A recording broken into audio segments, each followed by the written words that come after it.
The following is an exclusive presentation of WI Garden Media, the voice of Garden Talk Radio.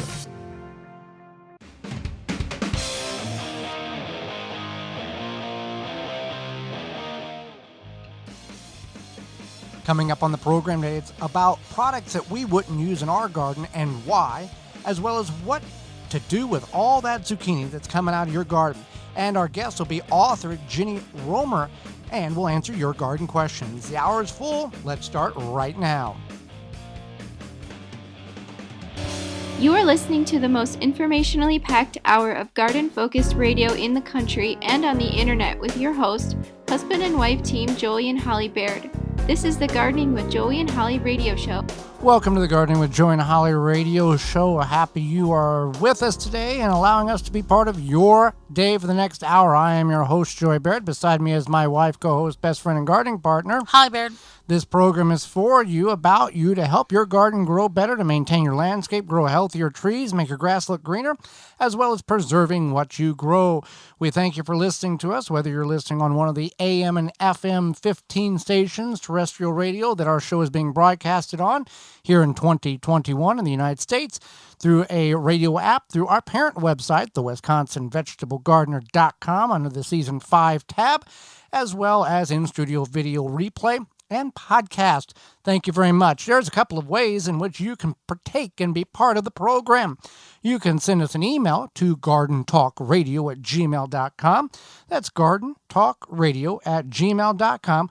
Or if you'd like to speak with us directly, you can put your fingers in your phone and dial toll-free, coast-to-coast, 1-800-927-SHOW, S-H-O-W, or if you want some numbers, you got 1-800-927-7469. Big show lined up for today, and we'll get right into it with products that we would not use in our garden. We'll clarify that. These are items that we do not use in our garden. We'll try to avoid using the brand name, not because of any other reason, but we don't want to give them any publicity. Also, the disclaimer, so nobody can sue us, is these are things, again, we would not use in our garden, and the reasons why we choose not to use them in our garden. So with that being said, Holly, what is the first thing on the list of items that we would choose not to use in our garden? Yeah, so the first thing, and I think this is a major no-no for us, is glyphosate. And if you're not familiar with glyphosate, it's a very common weed killer. It kills everything. Non-selective. Non-selective. Which now, in defense, there are organic means of weed killing, like from natgreenproducts.com, that is non-selective as well. But this is a much more stronger potency of the non-selective, and this is what is used in the big ag industry on the genetically modified, the GMO corn, soybeans, other things. And what it is designed to do, it does it exactly as it is designed to do. Right. It works well for what it's designed to do. And, I mean, I know there's a time and place for it, for certain things. I'm not saying that it's not a thing. And it's not just the one company. Right. There's multiple companies. Right, so there's multiple companies that make glyphosate. But however, if you do use it, you want to use it properly and you want to use it sparingly. And I would just say use it with mindfulness. Like, could you use a different method or something? Because it's highly toxic. It kills everything in its path. And it clings to water molecules, which then go into the water runoff. And then, therefore, it can contribute to water pollution. So if you are looking for a weed killer, an organic means would be the best way to go. And again, natproducts.com, natgreenproducts.com is a company that sponsors the program that has a organic vinegar-based weed killer. Now, the next one, it is the name brand, but we have to use that in order for you to understand what it does. And before we get into the name, this is what many people will go to in order to kill Japanese beetles or other invasive insects. They will dust the plants with this powder, which is called Sevin, S-E-V-I-N, and we choose not to use that in our garden simply because... So this is a pesticide. Right. It's a common pesticide. In a powder form. In a powder form. and people feel it's a little bit safer than any other option. I'm not sure why they think this, but it's a common thing where you're like, well, I don't use this harsh thing, but I use 7. And it's like, it's just as harsh. Well, the story is told. We had Doug Oster, who is the host of The Organic Gardener, that this was back in the mid-'80s whenever he was using this product on his, I think he said his peas, and then he saw his kids run through and the cloud of powder chased after them. And this was before the internet.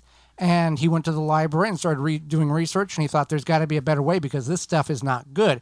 It's a neurologic pesticide. It's a neurological toxin. That So essentially, it can get into your central nervous system and cause issues. So if your children are running, and obviously he didn't know this, nothing against Doug Oster, but it's good that he looked into it. And if your children are running through your vegetable patch and this is kicking up into the air and they're breathing it in, it could cause problems. Well, yeah, you're putting it on the plants in order to mess up and kill the insects because it's got this potent toxicity that's designed for.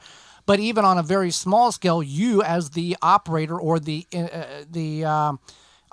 distributor of the product, you're ingesting to some level the powder as well. Right, and if you're a full-grown adult, it might not affect you. Depends on who you are and what your respiratory issues are, yes. Right, but that's something to keep in mind is like, even if you don't have kids and you got dogs or cats or whoever roams through your yard, that could be not good for them either. So and with the glyphosate, with the powder here, we have a neighbor who does a lot of flower gardening, and he has clients, and the clients pay him to do a certain job.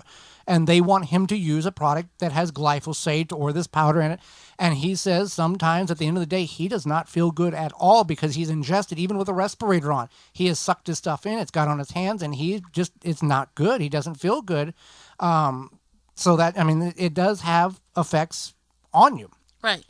Even if you are the person applying it. Yes. So our next one is what we call the miracle stuff. Oh, y'all have used this.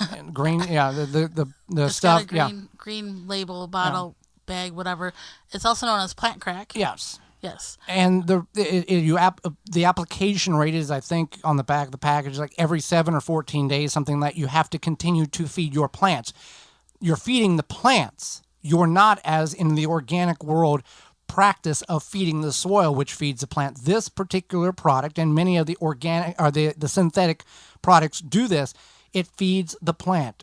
The whole purpose of gardening and building an ecosystem and building good soil is that the soil has the nutrient value that is required for the plant to uptake, that it feeds the plant. You don't have to do anything but feed the soil.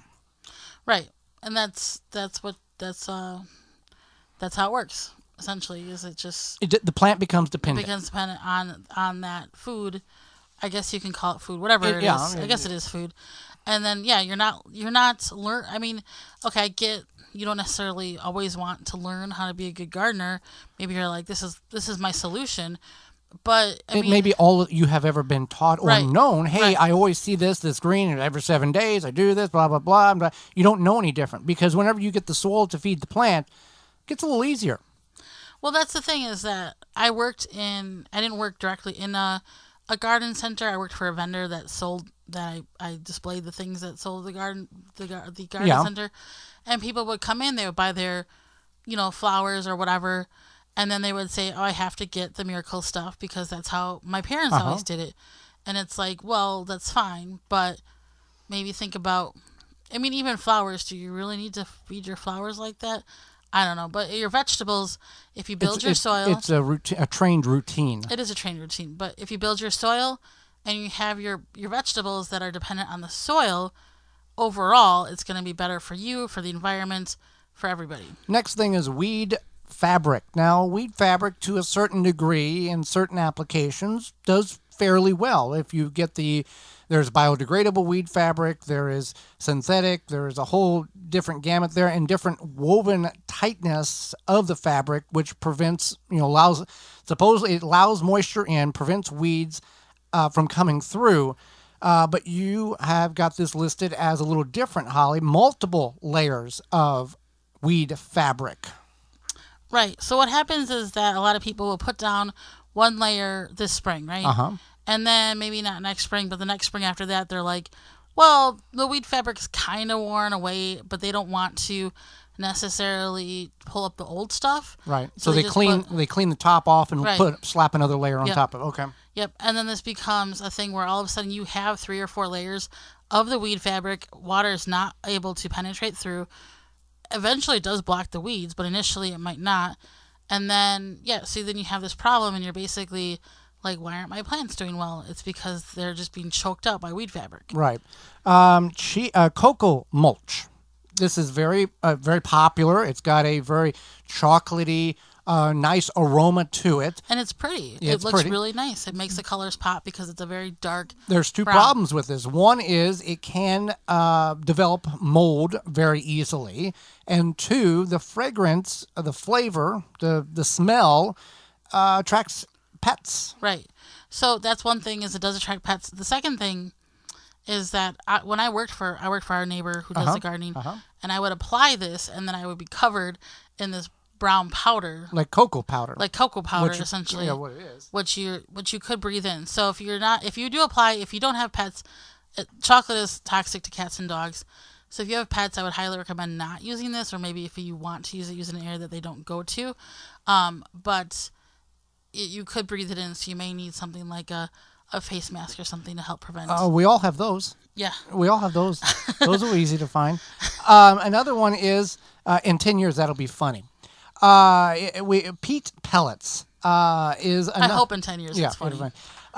Peat pellets are another one that we do not recommend using. We recommend using the Rootmaker starter trays, rootmaker.com, coupon code radio21, save 15% off everything on the website.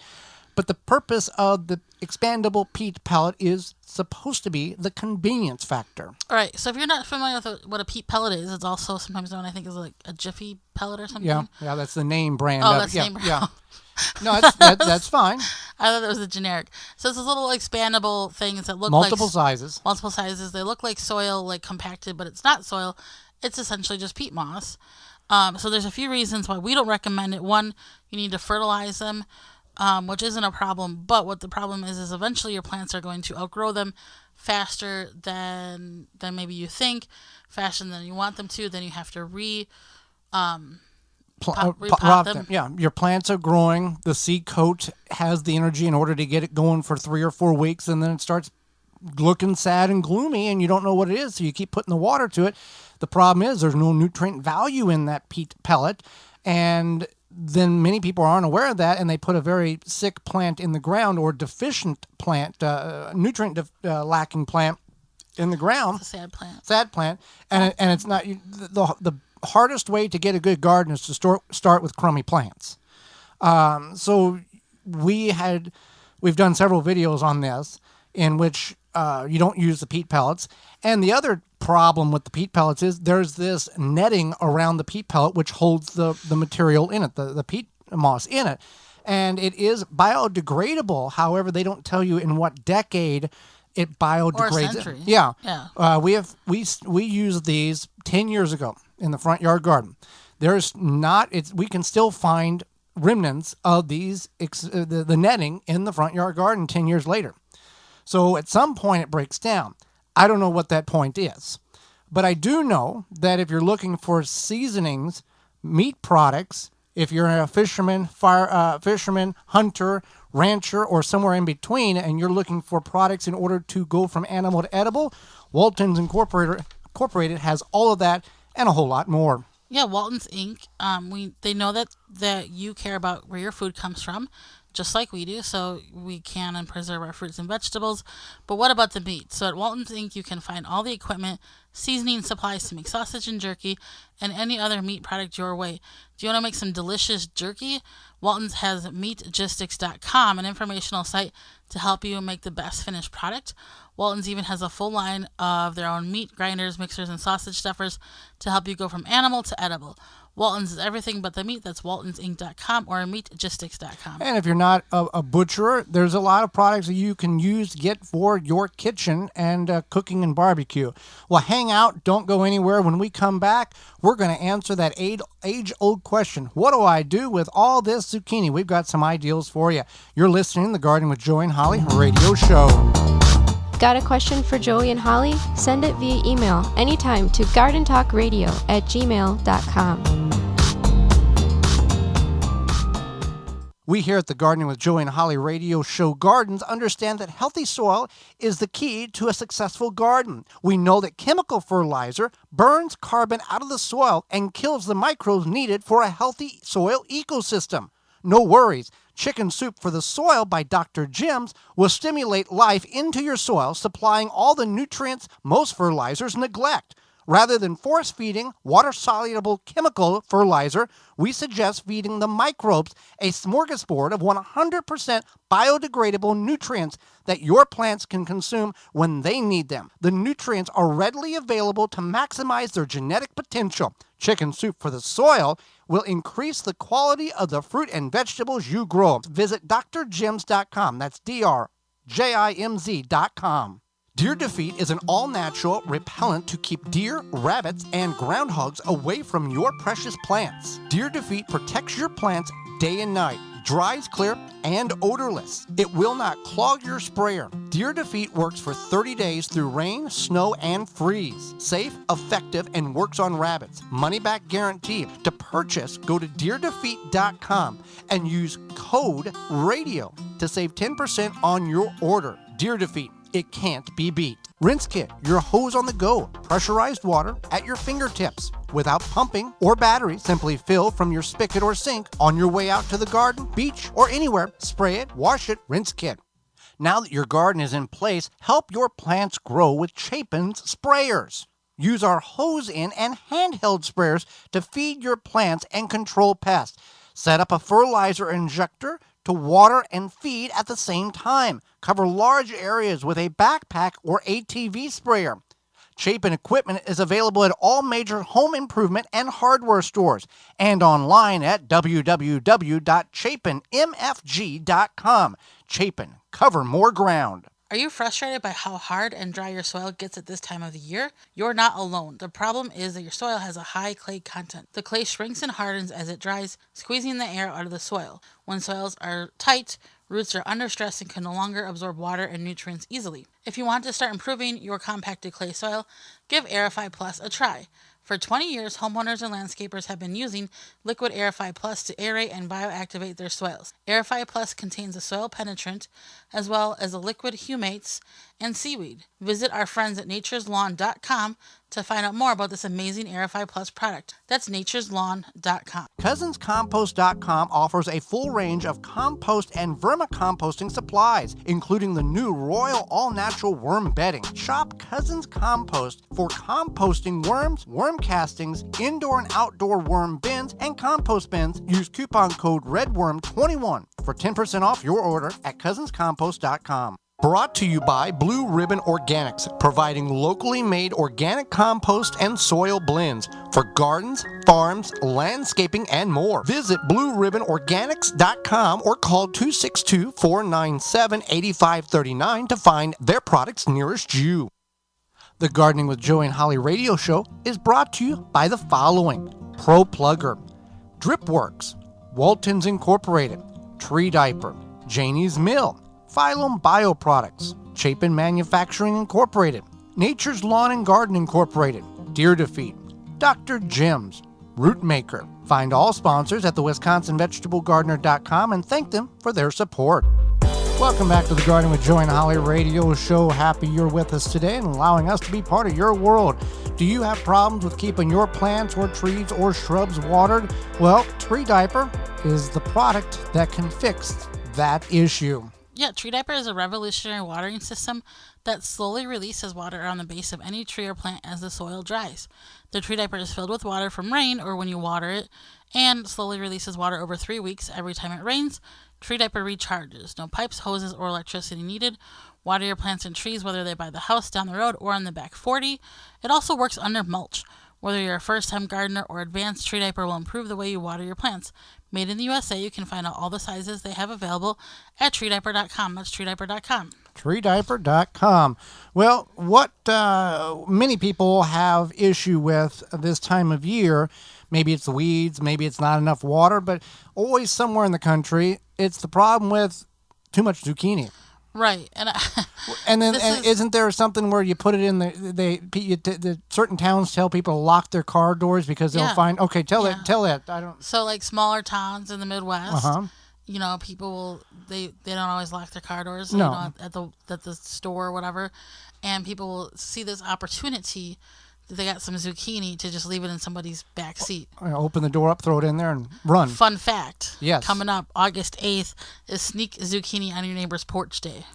I don't know if that's a good thing to do with people not wanting people to come to their door for any reason nowadays. Well, you could just at sneak your it own on. risk. Well, how do they know who it's from? No, I mean just people are very private about people walking on their property now times more than That's ever. why you dress up in all black and you go at night. Oh, I was going to say you put it in a box and you mail it to them. Right, but Yeah. then they'll know who it came from. Anyway, so much that's- zucchini people having problems with. We'll discuss the rest of that off the air.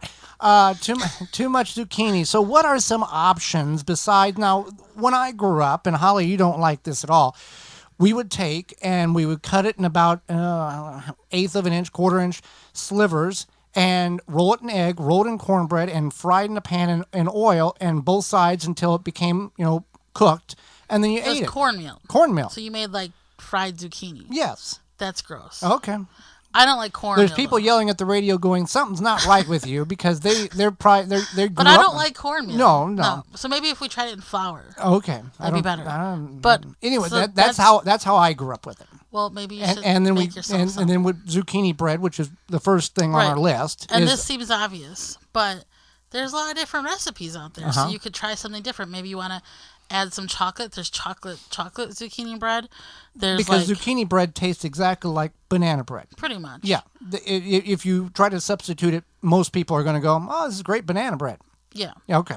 But you could try like a cinnamon version. I made a lemon version once. Uh-huh. So there's different there's different ideas. So don't, you might be like, oh, zucchini bread again. You could try something else. Well, something that I didn't care much for was we put zucchini in some type of roast, and it did not do very well in the taste factor. You and I did this? Yes, in the crock pot. I don't remember that. It was so bad you forgot Was about it it. mushy? Yes, it was very mushy. It probably would get mushy in a crock pot. Now, zucchini is kind of whatever flavor you give it, it will absorb. It's kind of like the mushroom of the vegetable world. It will absorb flavor. And that's how I relate it to being. I remember one time, probably about 10 years ago, I made this zucchini soup, and I made a lot of it, and I gave it to my sister. Uh-huh. But my sister really, really loves vegetables. Really loves vegetables. She thought it was delicious. So Zucchini bread is obviously chop and freeze zucchini. I guess if you do it right, it won't get mushy when it thaws. Or how does that? No, so this is like you chop it, like you pulse it in the food processor. Okay, You and- I can't think of the word for that. Shred it. Shred it. Yeah, you shred it. And then So you're not taking slivers and flash freezing it and then putting Right. it. Okay. So it will get mushy, but you can do things Right. with it. Like some people add it to smoothies as opposed to like adding spinach or kale or whatever. Otherwise, some people will add it to like chili because you don't necessarily taste it, or soups and stuff. You don't want to like do a whole bag of it, but you just like break off a chunk, put it in there, and then you have some extra fiber and whatnot. What people make noodles out of the zucchini as well. Yeah, they make zoodles. Zoodles, yeah. Mhm. And you don't even have to get like a fancy spiralizer. You can just take your vegetable peeler and just kind of peel strips off. Yeah, strips, yeah. Another thing is soup, which we talked about. Your sister likes soup, the zucchini soup. You didn't care much for it. I don't remember that. Probably a good thing I didn't remember that. And I think it just had a lot of zucchini, Yeah. and it got mushy and weird. Try new recipes. Yeah, I would say try a new recipe. I don't know. I guess we call these baked zucchini boats. That's when you put the meat in them and stuff. Right. What do you call those? Yeah, that's basically what it is. What you'll do is you will take and cut the center out of. You'll dig the seeds out of the zucchini, so you have like a canoe shape, and then you will fill that with cheese and sausage, and you'll pre-cook the sausage, your cheese, your bacon, whatever you want in it, and then you'll put everything in the oven for a specific time to soften that zucchini, and then you can consume the whole thing. Yeah, it's good. And there's really no wrong way to do it. No, usually you just put like sauteed Italian sausage and cheese and whatnot in it, and it's good. But yeah. So yeah, and you can do this with the traditional green zucchini or the crookneck zucchini or the yellow zucchini. Really, there's no zucchini that won't work for this application. You could even do it with butternut squash. Yes, but I would say the butternut squash for a better recipe. Right. All right, so this is your favorite, is the mock zucchini apple pie. Yeah, we went to a farmer's stand many, many years ago, and when I say many, it was like 7. And this older lady, she was of age and of wiseness, and that's what I've been told you're supposed to have. Is the older you get, the smarter you get. Some people have failed to accomplish that mission in life. Anyway. She said that if you take and make an apple pie and do everything that you would do for an apple pie except for the apples and substitute the apples for zucchini, nobody knows the difference. I believe it. You're adding, okay, so you're going to obviously peel the zucchini. You're going to cook it a little bit. Deseed it. You're deseed it. Yeah. You're going to add some cinnamon. You're going to add some sugar. Some people add brown sugar to their apple pie. By the time you're done cooking all that, it's not really going to taste that much different. Why haven't we done this? I don't know. We've got the zucchini coming in this year. We can certainly try on a small scale to make sure that if we, No, we're going to make a big pie. Going to go big or not at all. 4 pies. 4 pies. Oh. I don't know. I think it'll be good. And I think this would be better with regular, what I define as regular store-bought size zucchini, rather than if you find a massive, bat size 40-pound zucchini that you forgot about. I don't know if it would have the same properties and the same tenderness. That big, large zucchini, relish can be made out of it.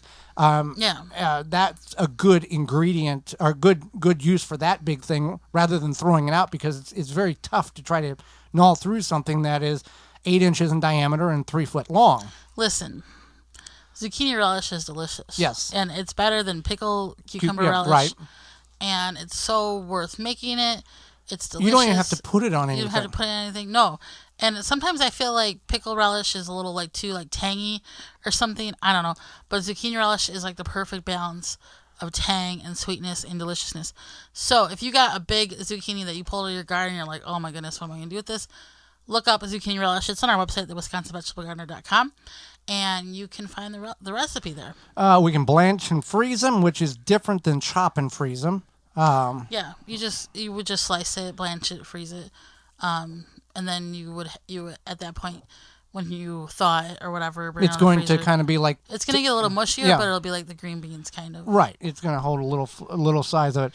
Zucchini pickles. We tried this. Wasn't the most wonderful thing, but it wasn't terrible.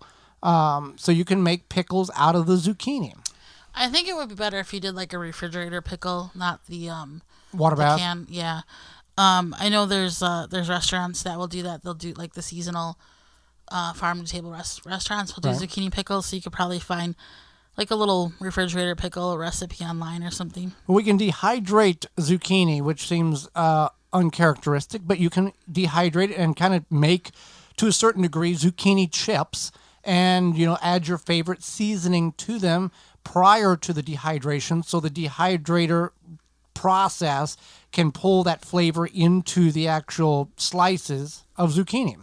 That's an option, or you can dehydrate it to rehydrate it again for soups and stuff. Right.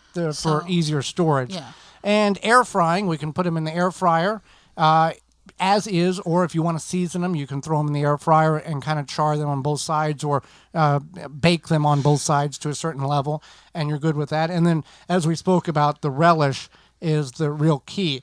But here's the thing. If you like zucchini and these seem appealing to you, there are people that will be more than happy if you say at your ladies group or men's group or church or whatever, hey, if you got extra zucchini, I would like it.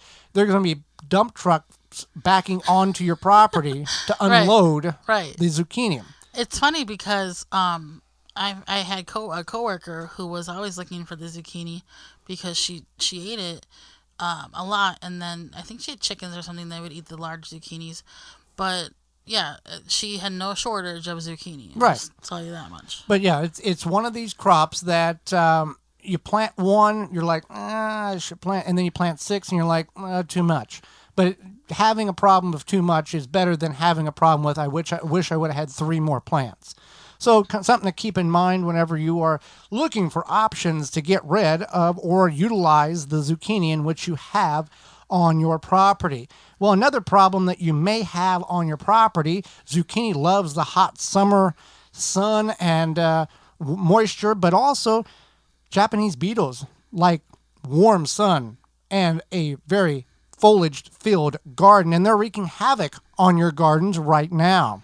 If you're looking to successfully control beetles without damaging the environment, look no further than Beetle Gone from Phylum Bioproducts. Derived from a naturally occurring soil bacteria, Beetle Gone is the only organic solution that successfully controls beetle invaders. Just mix the powder with water and spray it on your plants.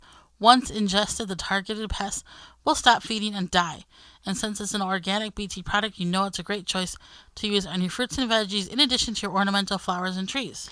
Not only does Beetle Gone work, but the best part about it, the product, it is safe to be used around your beneficial insects such as ladybugs, butterflies, and bees, and has 0 water toxicity. That's Beetle Gone from PhylumBioproducts.com, PhylLLOM bioproducts.com. Well, when we come back, sustainable expert Jennie Romer will be with us. You're listening to the Garden with Joey and Holly radio show, a program to help your garden grow better. Have a garden question? Give Joey and Holly a call now or anytime 24/7. Just dial 1-800-927-SHOW. If you can't get through, leave a message and they will call you back. Call now 1-800-927-SHOW. Pomona's Universal Pectin is a high-quality pectin that gels reliably with low amounts of any sweetener. If you're trying to reduce the amount of sugar in your diet, you'll love Pomona's Universal Pectin. Now you can make healthy homemade jams and jellies sweetened to your taste. You can use sugar or honey to sweeten. Pomona's Universal Pectin keeps indefinitely when stored in an airtight container. Easy to use, versatile, and comes with directions and recipes in every box. Find out more and where to buy at PomonaPectin.com. Also available at natural food stores and online. Straight from the farm, fields, and briar patch, Piper and Leaf Artisan Tea is a tea like you've never imagined it. Get our award-winning tea delivered right to your front door and become part of the Piper and Leaf family. Free shipping over $75 at piperandleaf.com.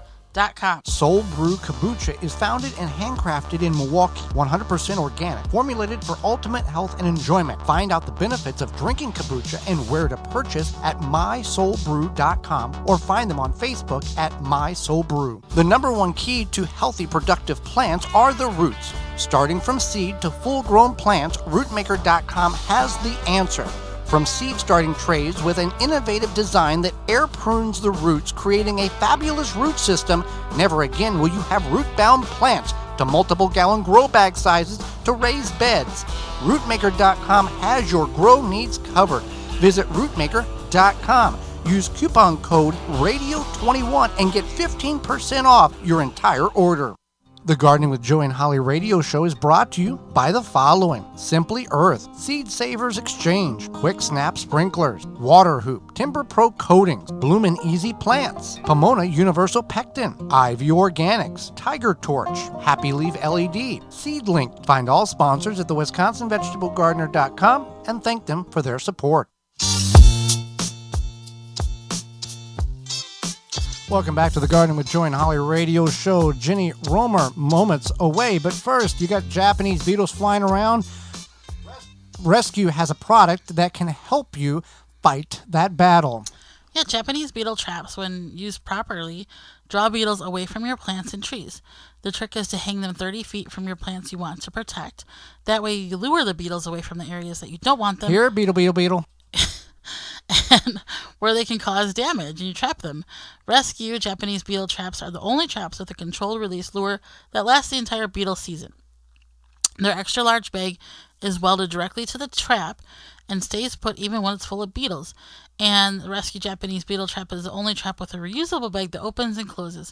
So if beetle season is a big season, you can go ahead, open the bag empty, and keep trapping beetles with the same trap. You can find all rescue products at rescue.com and are made in the USA. Holly, let's go to the hotline and bring in our guest for this week. Jennie Romer is a lawyer, a sustainability expert, and author of Can I Recycle This? Jennie has more than a decade of experience as an attorney and sustainability consultant fighting for effective legislation on waste reduction and single-use plastics. Welcome to the program, Jennie. Thanks so much for having me. Well, we thank you for taking time out of your day, not only to educate, and I think we're all going to get educated, Holly and myself, but all of our listeners across the country. And we'll start with this. What is a sustainable expert? Well, a sustainability expert is someone who is specialized in issues relating to the environment, specifically avoidance of the depletion of natural resources and maintaining an ecological balance. And that can mean a lot of things because there are a lot of parts to sustainability. But my focus is on reducing plastic pollution. And I'm an expert in laws aimed at reducing plastic, particularly plastics in the ocean. And I'm a legal associate at the Surfrider Foundation's Plastic Pollution Initiative. That's a nonprofit started by surfers to protect the ocean, including keeping plastic out. So, in a nutshell, you try to create laws or work with companies to minimize the amount of one-use plastics that they produce? Right. Okay. And other packaging, but mostly plastic. Okay, so we all know single-use plastics are quote-unquote bad, or we should all know that. But why are they so bad, aside from the fact of the waste they produce? Why are they so bad? So at my job at Surfrider, we look at plastic pollution through the lens of ocean protection, keeping plastic out of the ocean. It's not only bad for the animal, the ocean life, but microplastics plastic degrades into smaller and smaller bits, and it can be ingested by animals and then kind of make its way up the food chain to humans. But then plastic is really harmful throughout its life cycle to the environment and to human health. So from where it's extracted, with fossil fuels are extracted, all the way to disposal, where a lot of the time plastic ends up in our environment. There's greenhouse gases and issues at every step. And only 9% of plastic ever produced has been recycled. And a lot of it really wasn't recyclable in the first place. So there are a whole lot of issues with plastic. And if we don't do anything about it, if we kind of keep going how we're going now, by 2050, there's expected to be more plastic in the ocean than fish by weight if we don't make major changes. So that's a big deal. Now, like you said, not all plastic is recyclable, and only 9% of all plastic has ever been recycled. Does that have something to do with how it was manufactured? Because we know there's 1s, 2s, 3s, up to 7s on the little triangle on the plastic. Does that have anything to do with the lack of recyclability and only 9% being recycled? Yeah, that has a lot to do with it. So generally, the chasing arrows, the little symbol you see on the bottom of your plastic containers, those are resin codes. So there are 6 main types of plastic resins, and then number 7 just kind of means other. And generally, the lower numbers tend to be a more recyclable type of plastic. So number 1 and number 2 bottles and jugs are there's the most market demand for those. Recycling is a commodities market, and it doesn't really work unless there's some manufacturer who wants to buy that material to turn it into something else. So number 1s, number 2s are valuable. Companies want to buy those. Number 2 bottles and jugs are worth about $1,000 on the commodities market. But the other stuff, the kind of number 3 through 7, we call them, all that other plastic is really low value, and companies don't generally want to buy those, particularly number 6, it's polystyrene. And that's something that really we don't manufacture things domestically here. Our companies aren't buying that and making new stuff out of it. So I really want people to think of recycling a little bit differently and not just kind of think all plastic is the same and put it all in your bin and not really think about it, but pay a little bit more attention. But I don't want to put it all on the consumer, the individual. It really needs to be companies that are making this stuff thinking about it a lot more on their own and also through policies. And kind of basically like anything in life, it's a money game. If there's money to be made, they're going to make a move and recycle it to make more money. If it's not, they're going to kick to the side and go with something that can make them money. Yeah, and so right now, municipal recyclers, so those are, your city government or the company that picks up your recyclables, they're getting a lot of that low value stuff that isn't worth anything. And so that's a big problem for recycling because it doesn't really work if it's not worth any money. So that, but most people don't really think of it. They just think of recycling as more of a kind of a do-gooder activity rather than something that's really a commodities market. And so I think that's just a shift in how we think about these things. Yeah, that's definitely very important for people to keep in mind. So why don't you tell us about your work in reducing single-use plastics from more of like the legal, legislative points of view? Sure. So I started with this back in law school in San Francisco, about almost 15 years ago. And at that time, San Francisco was passing a plastic bag law. And I wrote a law journal article about it. And it turned out that the plastics industry started spending a whole lot of money going to each individual city or town that was going forward with the plastic bag law and threatening to sue. So I started following that pretty closely, and I created a website about it. And I decided that I wanted to be the national expert in plastic bag legislation. And I didn't have much competition, so I eventually became the expert in plastic bag laws and kind of figured out what works and what doesn't. The plastics industry started suing, and so I figured out, how to make all these laws better, more effective, to make sure that we're really making something that's better for the environment and avoiding those lawsuits. And so now I work as an attorney for the Surfrider Foundation, and I work not just on plastic bags, but on kind of foam foodware, reducing straws, like making them upon request, so you don't automatically get them all the time, and things like bottle deposits. And now we're talking about policies that go beyond just kind of those individual items and talking about policies requiring that manufacturers pay for the recycling and the disposal of that single-use packaging. So that way they have to take some accountability and start making that out of using less material and making it that packaging out of material that's actually recyclable so that it can be recycled. And how receptive are these companies if they think that they're going to have to pay on the backside? Are they willing to look at other more biodegradable, natural means of making product? Yeah, so the companies are definitely starting to come to, the negotiating table now. This is something that, a couple years ago, no one was really talking about very much in the U.S., but it's something that, and this is something that's going forward in Europe and in parts of Canada and Asia. But just in the last couple of years, it's been something that's been moving forward, and now companies are starting to talk about exactly what they feel they would be responsible for. They're more likely to make kind of voluntary commitments and stuff like that. But just this month, the state of Maine adopted the first, we call it extended producer responsibility, or EPR. It's kind of a wonky term, but we call it EPR for packaging. So that means that those manufacturers will pay for at least part of the recycling and cleanup and disposal.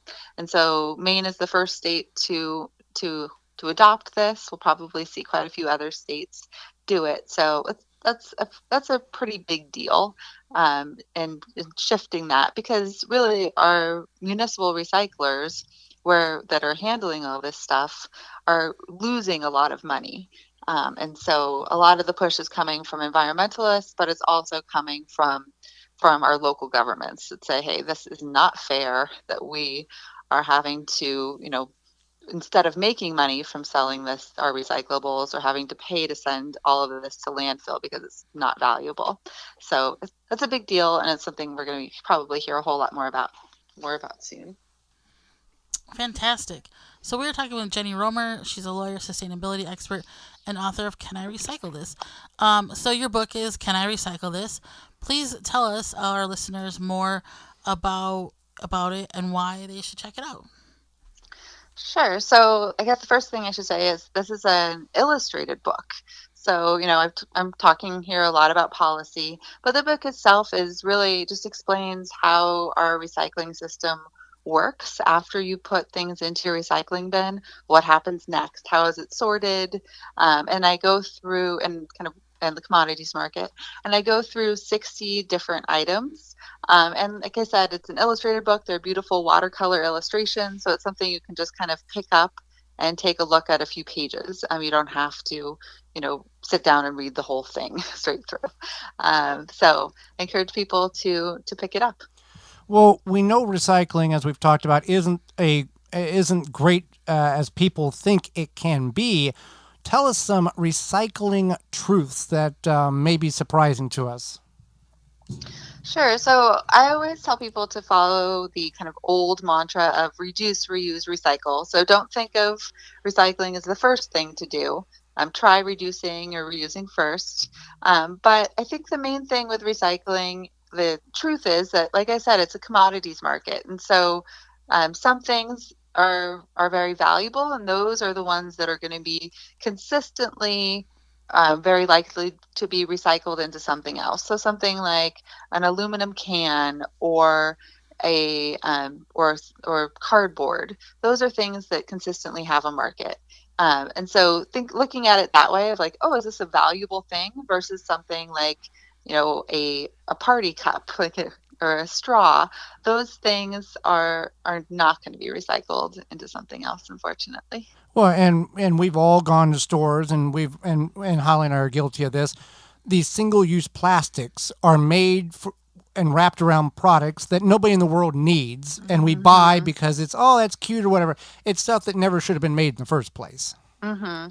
Right. And so hopefully with these EPR for packaging laws, right now there's really no incentive for a manufacturer to just not use the cheapest available packaging and to wrap everything in plastic. So hopefully we'll see those, put some disincentives in place and make it easier. And also to not get everything wrapped in packaging. But also I really want to see a shift towards refill and reuse. So to be able to walk into the store and purchase items, bringing your own bag or jar and make it easier. So a lot of people do that at co-ops, but making it much more mainstream.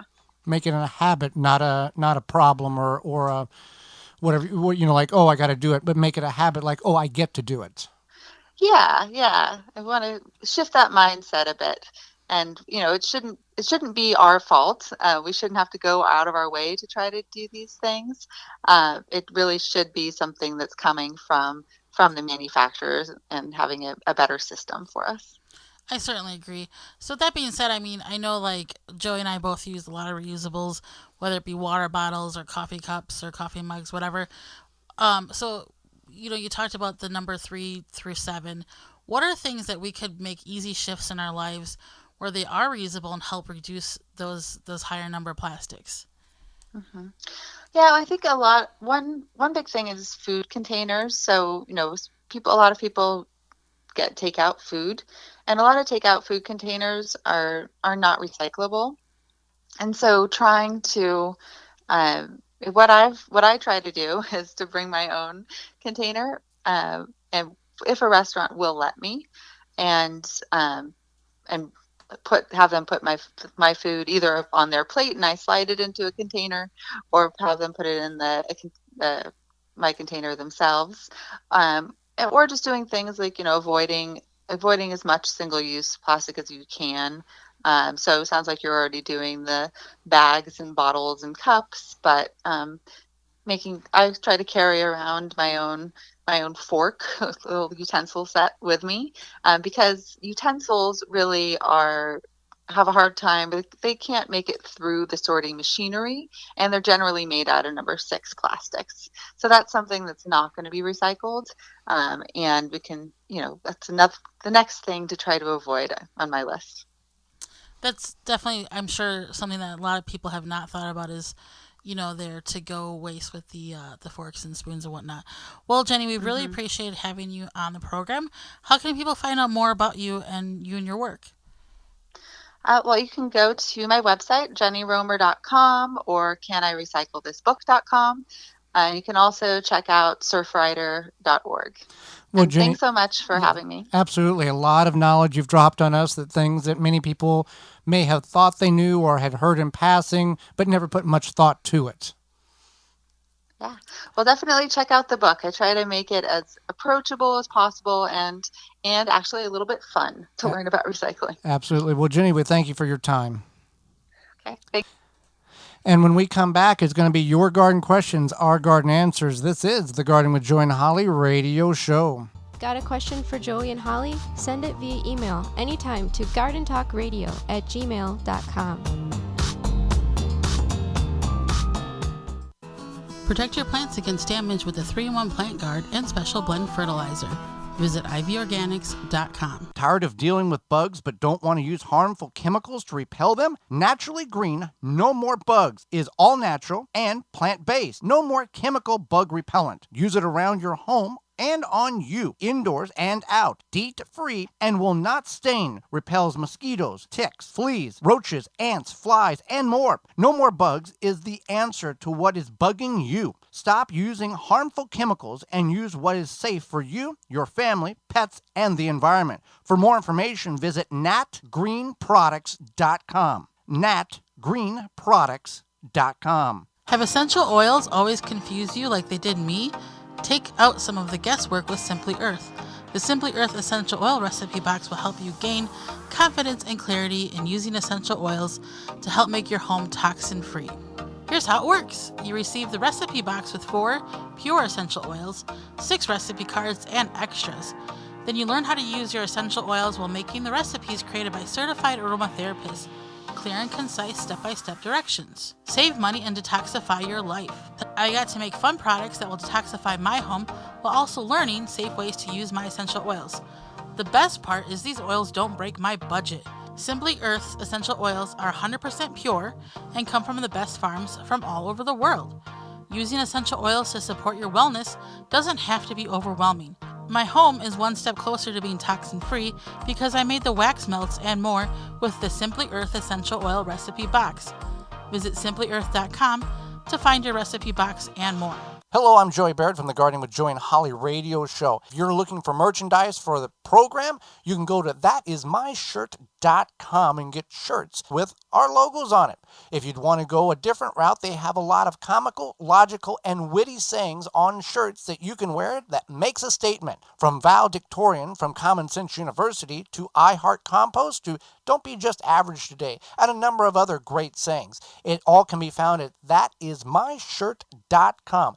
Thatismyshirt.com. Sizes from small to 5 extra large and multiple colors per shirt to choose from. Thatismyshirt.com. You move your lawn sprinklers all over the yard, but you always end up putting them in the same spots. Why not just bury them there? Out of sight, always ready to use, pre-adjusted to water the precise areas you want. Quick Snap Sprinklers makes it easy. In-ground sprinklers without the hassle or expense of laying pipe. Put the sprinklers anywhere in your lawn or garden. Snap on a hose to supply the water. Water on, it pops up. Water off, it drops below ground. You can mow right over it. You can have a buried sprinkler system up and running in just minutes. Each Quick Snap saves thousands of dollars. They install in minutes and operate for years. Visit quicksnapsprinkler.com.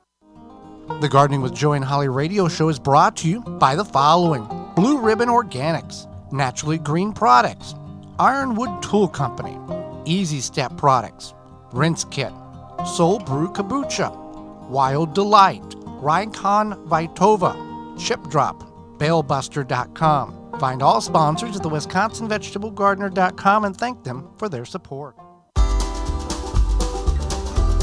Welcome back to the Gardening with Joy and Holly radio show. Time for your questions, our answers.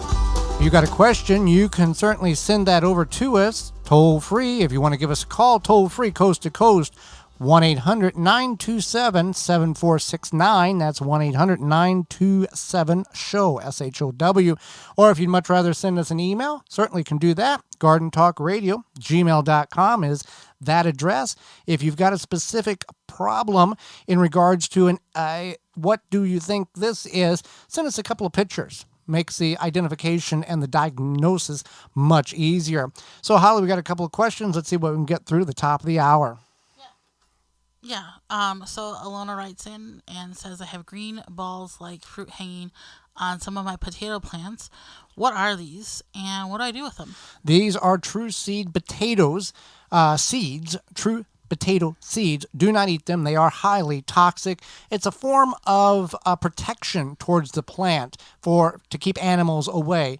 There are true seeds in there. There are people that do save those seeds and grow potatoes from true seed. However, the tuber is a much easier means of growing potatoes the next year. But you can experiment with that. That certainly is something that is unique. Not all varieties produce that. But if you see it, not a problem. Don't worry about it. Just don't eat them. A couple kind of questions came in. One here. I made pickles the other day, and I forgot to add the salt as the recipe required it. Can I go back, pop the lids, add the salt, and recan it? Or what's the best method to fix this problem? Thank you. Sure. So after I asked a couple more questions, it turns out that they were like a small batch of pickles.